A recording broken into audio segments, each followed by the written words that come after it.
This is the story of my precious life. Okay, so here we go, starting with my dad's side. My great grandma Rose lived in Poland, and my great grandpa Stanley lived in Russia, and they both came to the U.S. for different reasons. And so my grandma Rose came to the U.S. through her father. Her father left to go to the U.S. For work and was sending money back to the family. And at this time, World War One was about to start, and her older brothers were enlisted to go into the Polish army, and the family knew that if the brothers actually went into the Polish army, that they would never be able to leave Poland. So essentially, what they did is they scrapped up a bunch of money and escaped Poland, and escaped from the Polish army.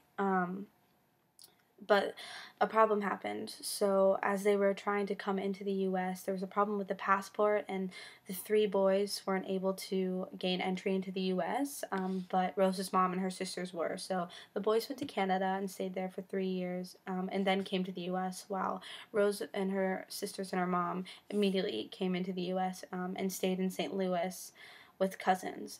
And they all came through Ellis Island. Stanley came from Ellis Island too. So now on to Stanley. So like I said, Stanley lived in Russia, and he came to the U.S. because his father was killed in the Russian army. And after his father was killed, the Russian government started to allow some Jews to go to Palestine.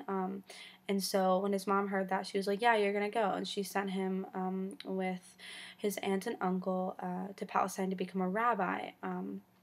And during the beginning of World War One, travel was really hard, so it took a really long time. And at this time, Stanley was 9, but he was getting really, really impatient, and so he left and he ran away. And he thought that he was going east back to Russia to find his mother, but he instead ended up going west. And so what happened was he hooked up with some street orphans, and then there was this organization, kind of like the Red Cross, but like ish. Who would take these street orphans and put them in safe countries and orphanages there. So he was moved to Paris, France, into an orphanage there, and he stayed there until he was 12. And during all of this, he hadn't gotten a letter from his mother, hadn't heard from her, anything. And so there was a family that was getting ready to adopt him. But when he was at this orphanage, when he was 12, he got a letter from his mother after so many years, and it told him that her mother's his mother's brother, so his uncle, was sending him a ticket to come to the U.S. And so the family that was going to adopt him was like, no, you have to go. You have to go to the U.S. So then he went. He went through Ellis Island, and he came to Chicago, and he stayed there until he was 16, and left and went to Grand Rapids, Michigan, to stay with family there. On to the story of how they met. So, it's a really interesting story, actually. So, very brief summary of it. So, Stanley bought a car, and it was a really brand new car, and he was driving from Grand Rapids to Toronto to visit family. And he got to Detroit, but he wasn't able to actually go into Canada because he didn't have enough paperwork for the car or something.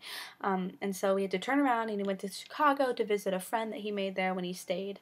When he lived there, and he stayed with a friend named Harry Brooks. And at this time, Harry Brooks was dating Rose, so that's interesting. And as soon as he got there, though, Harry was like, "Hey, you gotta pack up your stuff. We're gonna leave in the morning to go to a wedding." And it ended up being Rose's aunt and uncle.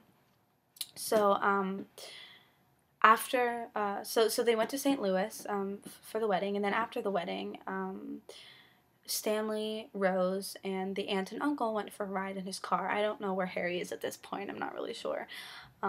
But so they went for a ride, and at that point in time, the railroads were not like flat with the roads; they were raised up, and so when you go over them, you have to go slow because it's really bumpy. And so he went over them, and he stopped the car to make sure everybody was like okay, because apparently he went over it too fast. And so he was getting out of the car and looking underneath to see if everything was okay underneath. And the aunt and uncle came out and lit like a match so that to put under so that he could see, but they didn't realize that gas had been leaking out of the exhaust, or out of the tank and whatever. And so the car the car lit up, and Stanley was burnt really, really badly. And at this time, too, there were white hospitals and black hospitals. And so, um, but where they were, um, uh, in East St. Louis, the population was predominantly African American. So he had to go to the nearest hospital, which was the African American hospital, and they couldn't deny him or anything, just because he's white, you know. So they took him in and were like, okay, listen, we'll get you until you're stable, and then you have to leave to go to a white hospital. And so that's what happened. And then after that, he ended up staying with Rose and her family. And then I guess at this point in time, Rose and Harry were not together because after he was well and able, he asked Rose to marry him, and from then it's history, I guess. When they were in St. Louis, this is after Rose and Stanley had bought a house in St. Louis. They had my grandma, and she was the first generation. Her and her brother were the first generation American born. So her dad had started. So Stanley started a business in St. Louis, and it sucked. It didn't go very well, and so after she was born, her dad took a job with her cousin. So he worked with her. So he worked for their cousin. At a linen company that that gave linens to like hospitals, gas stations, restaurants, that kind of business. And so his cousin wanted to expand north of north to Grand Rapids, and so that's where Stanley and Rose and my grandma went, was Grand Rapids, up to north of Grand Rapids to Muskegon. So that's where my grandma went to school. She went to Nelson Elementary School in Muskegon, then junior high and senior high. Her undergraduate degree at University of Michigan, and her master's in ed specialist, which is kind of like a doctor's degree, or a doctorate degree, at Wayne State. And then she went on to meet my grandpa, Sidney, and I don't actually know a lot about him because he died actually when I was 6 or 7, so I haven't got to speak to him about it or anything. So yeah, this is kind of all I know about him. So they met through an organization called NIFTY, which is still around today, and I'm actually in NIFTY. It's a Temple Youth national group, and so it's really interesting. They met through there, and when you go to NIFTY events and you're out of state, you have to stay with a family at their house. That's in state where the convention is being held. And so she ended up staying with Sid's family, and they met there, and they became really good friends, and then they would, like, go to each other's houses. They would hitchhike to each other's houses, because back then, hitchhiking was okay, you know, it was safer. And so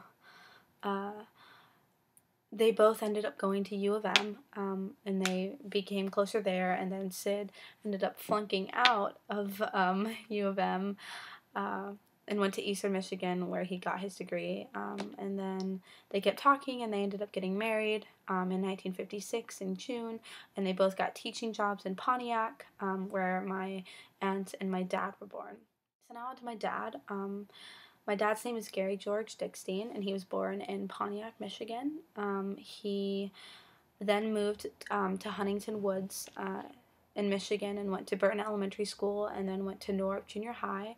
And then starting in 9th grade, he went to a school in Long Island, which is closed now. And then from Long Island, a man named Michael DeSisto worked there, and then he left that school and started his own school called the DeSisto Schools. And so from 10th grade on, he went to the DeSisto School, and he stayed an extra year to graduate, and that was in Stockbridge, Massachusetts. And then for college, he was looking at some place that was close to home that had his master's and everything, which at the time was social work.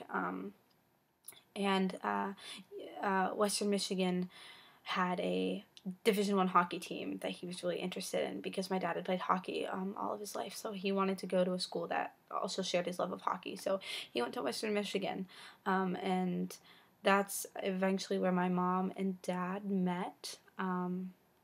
And how did my mom and dad meet? So my mom responded to his ad. He had an ad to sell his car, and my mom responded to it.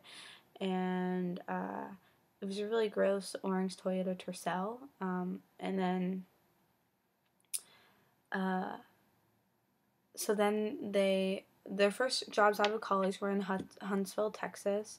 They worked at Sam Houston State University's RA directors, and after 2 years, they started looking for higher positions. So they went to hall directors at San Diego State, and then they came to Dayton because they were talking about having a family, and they wanted to be closer to their Michigan family, because both of their families are from Michigan. So they came to Dayton because my dad got a job at Wright State University, and my mom got a job in some apartment complex working in management. And then they had Aaron and I, my brother and I.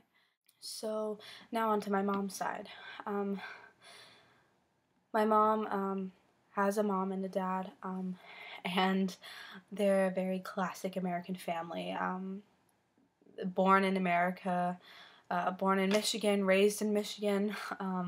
You know, it's very classic. My mom was a country girl who was raised Christian, but eventually converted into Judaism with my dad, and it's very interesting because my grandpa was born in Sturgis, has lived in Sturgis for almost 76 years now, and my grandma was also born in Michigan, still lives there today. So I wish I could tell you more about where they come from, but there isn't really much to say. And besides the fact that they don't remember. So, yeah. So, on to having me and Aaron. So, when they bought their house in Dayton, they had me and Aaron. And my brother started hockey when he was really little, and I started dance. And I still dance, and he still does hockey. And through hockey, he met the Friedmans, and we were really, really close to them for a really long time. And when Jacob came to MBS, they told us about it. I was like, hey, this is a really good opportunity to come through on the Sinai program. You should check it out. And so we did, and we tested, and we got in. And at this time, Huber Heights' academics were like really declining. So my parents were trying to get us to go out. And at the time, I was looking at Stivers, School for the Arts, and I was looking at Miami Valley, and I got into Stivers for voice, and I got into Miami Valley, and I was really conflicted because on the one hand, I love singing. I love it a lot, and then on the other hand, I was a really strong academic student, and I wanted to go far in the actual world with hard academics and have something that would challenge me, because I didn't want to become an opera singer, or a classical singer, which is what they nurtured at Stivers. So I was like, okay, I'm going to go to MBS. And I went to MBS, and 7th grade was hard for me because you had to adjust. Coming from a school where you could easily glide by to Miami Valley, it's very different. So I struggled. In middle school. But then freshman year came, and I loved it. And now I'm so glad that I went to Miami Valley instead of Stivers. I don't regret it at all, not even in the slightest. So, yeah, and that is my precious life.